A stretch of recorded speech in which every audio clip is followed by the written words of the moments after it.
If you live with ADHD, you likely have heard this voice.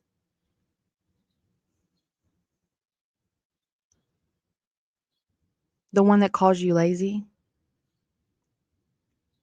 the one that questions your worth when the dishes are undone,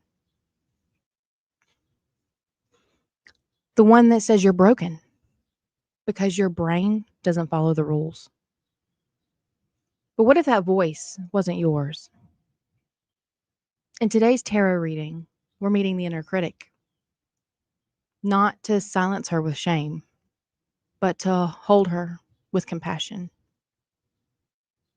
This isn't about fixing you. It's about coming home to the truth that you were never broken to begin with. Before we begin, I'd like to invite you to join me in a round of box breathing. We're going to breathe in through the nose for 6, hold for 6, and breathe out through the mouth for 6, and then hold for 6. As you're breathing, silence the mind, settle into your body, settle into this space so we can be open to receive the messages that the Maiden, Mother, and Crone are bringing forward to us today.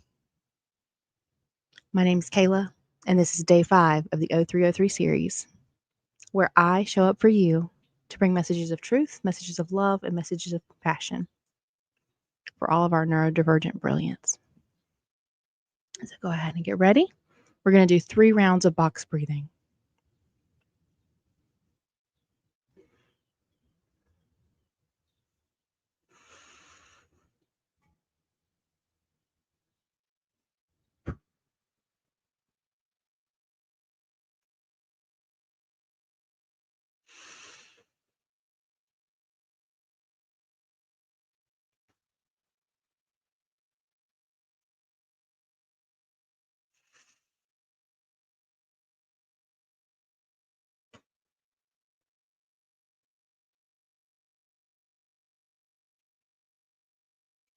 How do you feel now?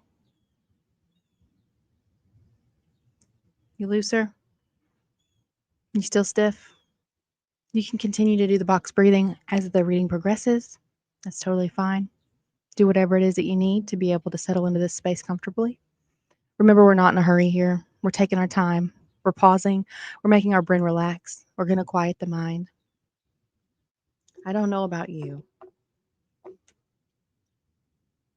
Well, I kind of do, because we have some similarities, right? My inner critic has been brutal, relentless, ruthless.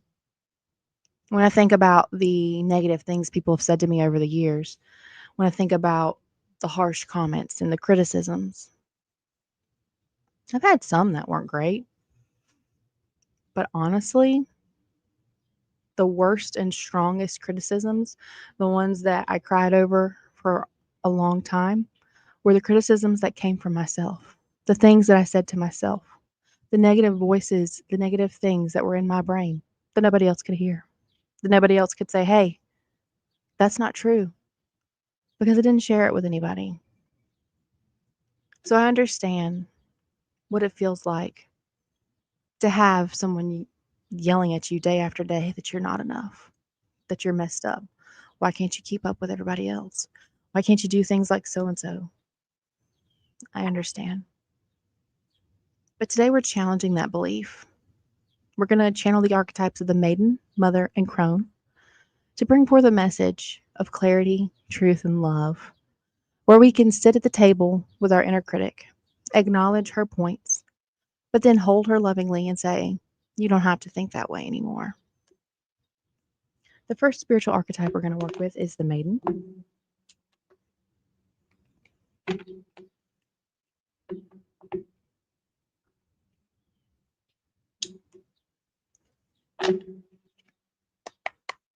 Maiden, what tarot guidance can you give us today, please, on the topic of ADHD and the inner critic? Tarot guidance for self-compassion. How can you help us open into playfulness, open into curiosity, open into compassion? When you think of children, they have the biggest hearts. They're so loving. They run up to a complete stranger and give them a hug. How can we channel that, Maiden, please, in our own lives?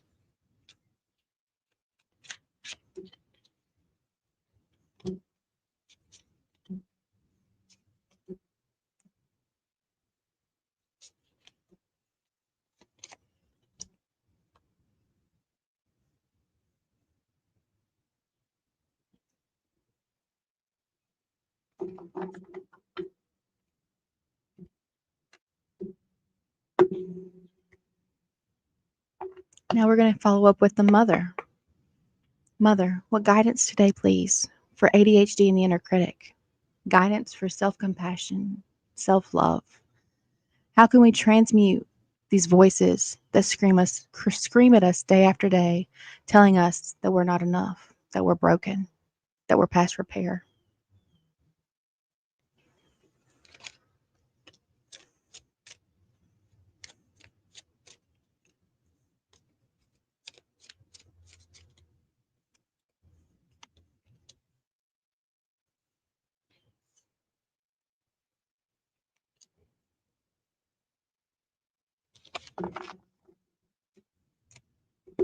And then the last spiritual archetype we're going to work with today is the crone, the keeper of the deep wisdom, ancient knowledge, the witness of our becoming as we sit at the table with our inner critic and wrap her in love. Crone, can you please give us guidance today on ADHD and the inner critic? How can we open to self-compassion? How can we open to love?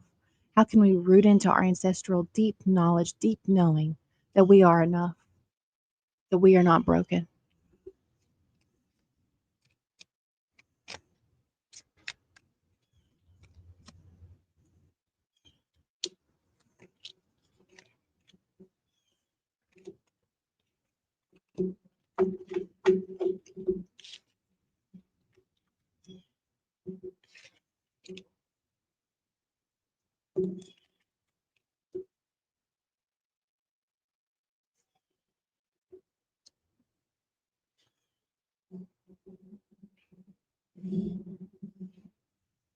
All right, guys.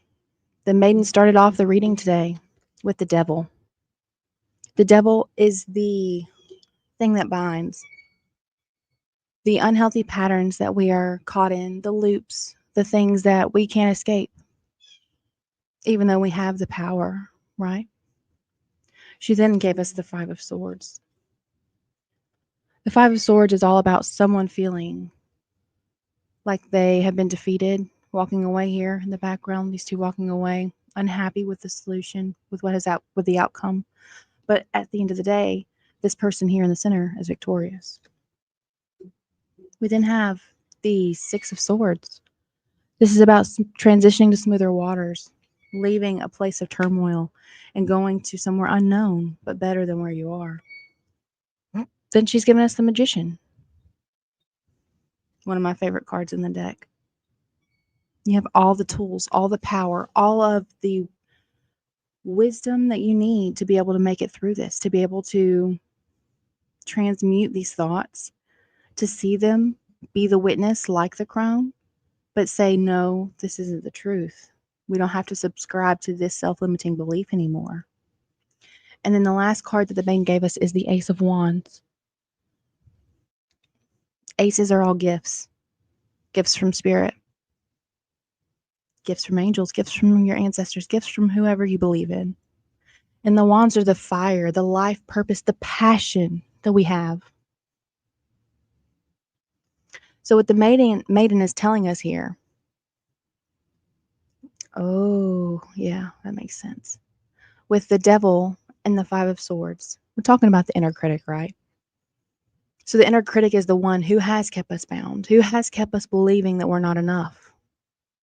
And we've walked away from her many times, feeling defeated, just like the Five of Swords, feeling that it's not fair, it's not right, but believing the outcome of the match that we had with her. She's inviting you with the Six of Swords. That doesn't have to be the case anymore. We can live in a different reality. We can live in a different time where that's not the case. And then she also gives us the Magician. To do that, you have to use your own skills. You have to be able to analyze those thoughts. You have to be the gatekeeper. I talk about this in my book. If you're not the gatekeeper of your thoughts, who is? No one is. Our thoughts are mostly patterns that run on a loop, subconscious, that we're not aware of. So we have to pay attention to those, challenge each one as they come in. If you can just commit to an exercise where you do it for one day where you challenge all of those beliefs, record every thought that comes in. You'd be amazed at how many times it's the same thought looping over and over and over again. And then with the Ace of Wands, she tells us, chase your passion, chase your joy. How in your mental space can you unlock passion? Maybe you need to start using affirmations, speaking kindly to yourself, saying, I love myself, I am worthy. Saying, I'm not broken, I don't need to change the way that my brain works.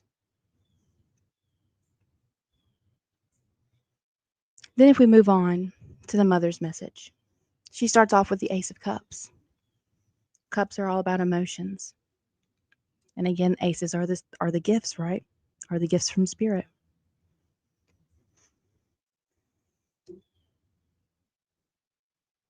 On this journey that we're going on in our mental scape, on this journey where we are going to say, I'm no longer succumbing to this thought pattern, where we're not judging our inner critic, but we're saying, let me show you another way. Let me wrap my arms of love around you so that you don't feel like you have to say these ugly things to me. Then followed up with the Two of Cups. This is the love card. For me, it speaks of divine union, this and the lovers, between your masculine and feminine. But today, we're talking about the inner critic. So this is divine union with you and your inner critic, where you're no longer trying to keep her in a box, shove her in a cave, and roll a rock in front of it, right? You can acknowledge the things that she comes up with and the things that she says with love and say, that's not true. That's not true anymore. That's not my reality. I am enough simply because I am. I am enough simply because I am a being here in this world. The mother then goes on to talk about the Nine of Swords. This is anxiety, sleepless nights, fear, frustration.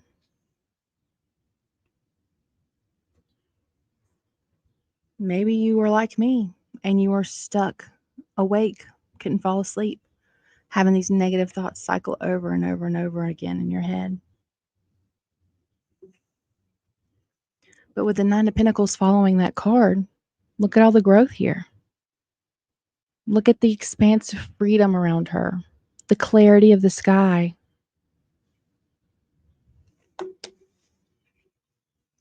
To me, in this card, I'm drawn to her feet barefoot on the ground and her arms reaching up to the heavens. When you decide to show your inner critic love, when you decide to tap in to these energies of the Maiden, Mother, and Crone, to be able to work on this, you're creating like a direct conduit from earth to the heavens for these messages to come in. You can sit in meditation and invite messages to come in, messages of love, support for yourself. You can sit in meditation and do a mantra. I am enough. I am enough. I am enough. Whatever you plant, whatever seeds you plant in your mind, and the ones that you tend to, or if you don't, right? If you think of gardens, if there's a garden and the gardener's not been paying attention to it, the gardener's not been tending to it, what takes over? Weeds, not because they've been taken care of by the garden, but because they haven't been watched. So they've just grown rampant. Excuse me. The last card is the Seven of Wands. This is all about defending your point of view, defending this new truth that who you are is enough, that you don't have to believe anything that the inner critic says. You can hold her hand and listen to her compassionately, but then at the end of the conversation say, hey, hon, that's not true. That's not who we are anymore. I appreciate your care, appreciate you trying to keep me in what's comfortable for you, but my soul's expansive and I'm going to grow. The Crone gives us the Three of Swords. This is all about heartbreak.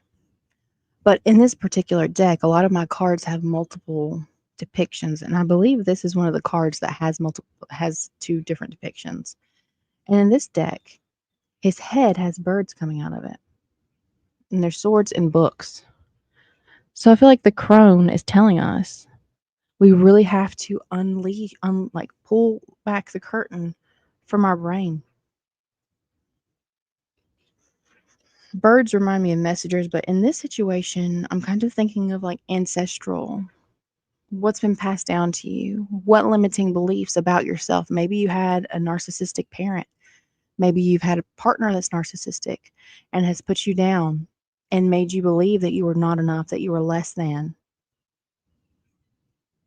But the crone is inviting you here with the Eight of Swords. I swear this must be her favorite card because I feel like it's come out almost every time we've done a reading.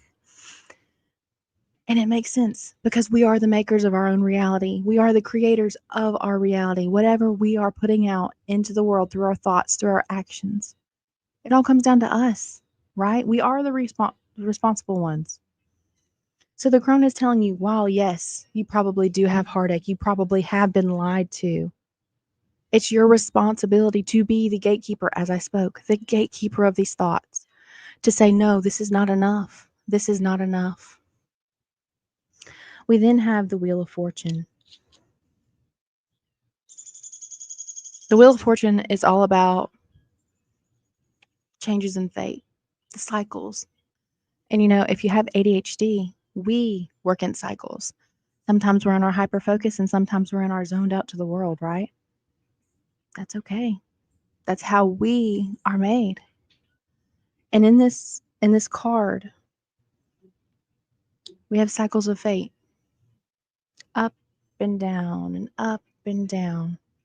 And the crone is telling you right now is a time where your fate can change, but you have to take the responsibility. You have to take the authority in your life and say, I don't want to live this way anymore. I want to make this change. She then gives us the Page of Cups. Pages are students, right? This is going to be a lesson, and it's going to be one that requires, we don't have the Eight of Pentacles on the table, but this is going to be an exercise that requires diligence. Like I spoke about with the garden, the gardener who does not pay attention to the garden has it overrun with weeds. So we really have to be diligent with our thoughts, even after we establish a healthy pattern, right? Even when these negative thoughts are gone, they can sneak back in so quickly, so quickly. So we really have to take the time to make sure we are constantly checking in with ourselves, checking in with our body. How am I feeling in this moment? I have this emotion right now. Is this mine, or is this being projected on me by somebody else? Where did the thought come from? Did I generate the thought, or am I, interpreting it from somebody else, even though that could not be the case either, right? When you're in this pattern of thinking you're not good enough, thinking that you're broken, thinking that something is wrong, your brain is going to find things in the world. It's called confirmation bias. The brain is going to find things in the world to prove that to you. So any interaction you have with other people, you're going to interpret it as, oh, they're mad at me. Oh, I did something wrong. Even though that's probably not the case. And I can tell you that from experience. I did that all the time with my husband. And I'm still learning to break that. It's one of my devil card attributes, right? Something I'm working through to get out of the pattern of thinking that everything is wrong just because somebody changed the way they stepped, just because somebody, right? Don't internalize all that. Don't take that as something that you did. Unless someone deliberately is talking to you and says, you did this, don't blame yourself. That story is gone. But with the Page of Cups, we want to get back to our emotions. We want to make sure that we are checking them because they come from thoughts. And those thoughts create more chemicals in your body, which create these emotions, which create more of the thoughts, and then you're just stuck. If you're interested in that concept, I highly recommend checking out Dr. Joe Dispenza's book, Breaking the Habit of Being Yourself, or Becoming Supernatural. Both of those, he talks about this pattern very frequently, and it's explained very well. So highly recommend those. Are in the description below. The last card that we got from the Crone, and how magnificent is this card, my friends, is the King of Wands. This is the most charismatic king in the deck. He has a vision, right? But the thing that I love about the wands, and it's all of the, the king and queens in the deck, but the king of wands really does understand his worth, and he understands the worth of others, right? There's this general consensus that I am worthy simply because I am, and you are worthy simply because you are.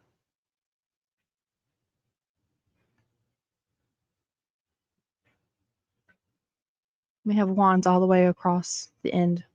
Ace of wands, seven of wands, and king of wands. So this gift, this new passion that you are going to have for loving yourself, for loving your inner critic and saying, it's okay. I understand. It's okay. Every time I was thinking about this reading, I kept thinking of the video. It's one of Taylor Swift's music videos. I can't remember which one. It's where she has like 50 million different Taylors and they're all talking or whatever. That's what I feel like the inner critic is, right? It morphs, it changes. It's based on what you're going through in the moment. So you're going to have to stand your ground against all these different versions of the inner critic that is there to belittle you, tell you you're not enough, tell you you're broken, and really own your throne. Own your passion for yourself. Love yourself. I don't understand why this is such a radical thought, why there's so much, oh, that's so selfish, but we should love ourselves more than anybody in the world. We should. And for some reason, people just think that's like heresy to say that. I'm not saying you shouldn't love other people, but it's just like in airplanes, right? When they talk about if there is an accident, you have to put your mask on first. Why don't we love ourselves more? Because when we love ourselves, we realize that we are a reflection of everyone else in the world. The things that we love about ourselves, the things that we hate about ourselves are all living mirrors. We can see it. And when you get into this state of self-love, you can understand, oh wow, I need to give myself compassion and I need to give this person a compassion because we're both working through the same issue. Or I did work through that issue and I understand how to help you. Mm. This is a beautiful, beautiful message today. If you're intimidated by the amount of work that's going to be required to do this, you don't have to do it alone. Let us know in the comments. What is the biggest thing you're working with right now? What's the thing that you hear over and over and over again? Is it I'm lazy? Is it I'm not enough? Is it you're broken? You're not worthy? And when you let us know below, I want you to put it in the past tense. Say, I did believe that I wasn't enough, but now I choose to believe that I will always be enough, right? We need to start now when we're flipping that switch, when we're changing our thought patterns. We have to start now. Start now.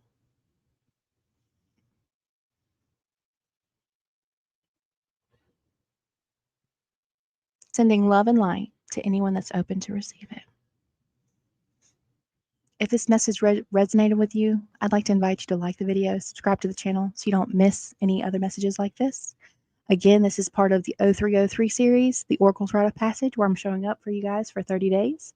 So if you subscribe, you won't miss any of those live streams. Also, I want to make an announcement for any of my normal viewers that we will not be going live tonight because I am doing the series right now. And yeah, I think that about does it. Thank you so much for joining me today. Give yourself compassion. Give yourself self-love, right? The inner critic doesn't have to rule your life. But we don't need to shut her in a closet either. Remember, on this channel, come as you are and stay as you become. Bye, my friend.